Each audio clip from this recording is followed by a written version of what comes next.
हमारे व्यस्त जीवन में ईश्वर की आवाज़। पशु पक्षी जब किसी विपत्ति का सामना करते हैं या संकट में होते हैं तो दो बात का ध्यान रखते हैं। जब उन्हें लगता है कि वे हार जाएंगे तो वे भाग खड़े होते हैं।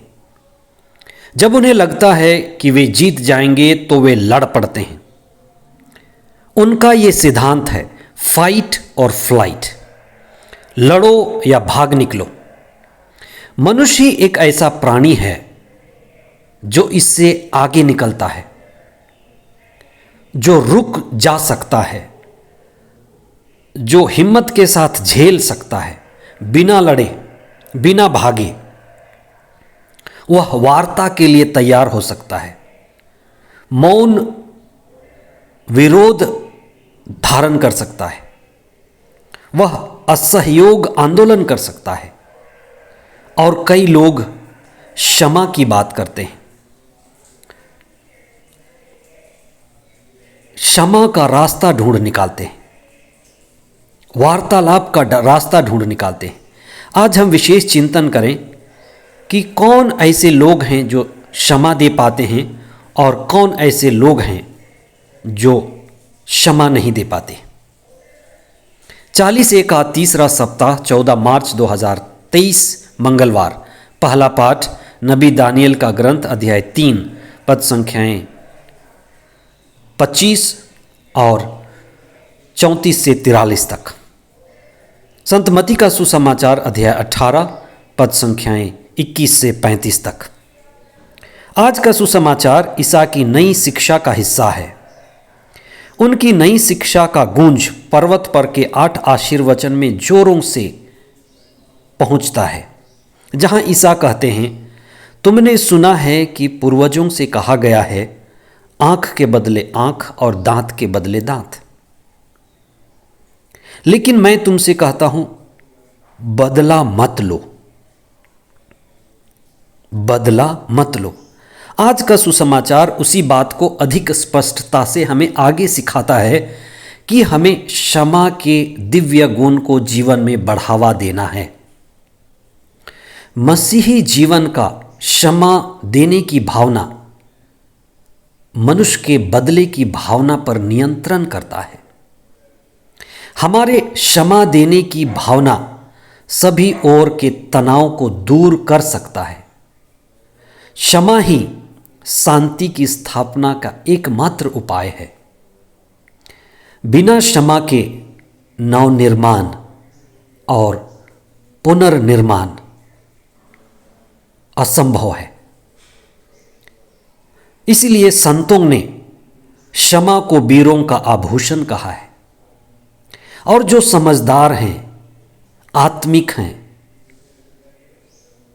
वे क्षमा देते जाते हैं। ईश्वर का स्वभाव भी क्षमा देने का है। जो पवित्र स्थान होता है वह ऊंचा होता है, ऊंचाई पर बना होता है। पवित्र स्थानों की और पूजा स्थलों की ऊंची चोटियां होती हैं जो ईश्वर की उपस्थिति को दर्शाती हैं। जहां ईश्वर है वहां ऊंची चेतना है और ईश्वरीय भावना को दिखाती है।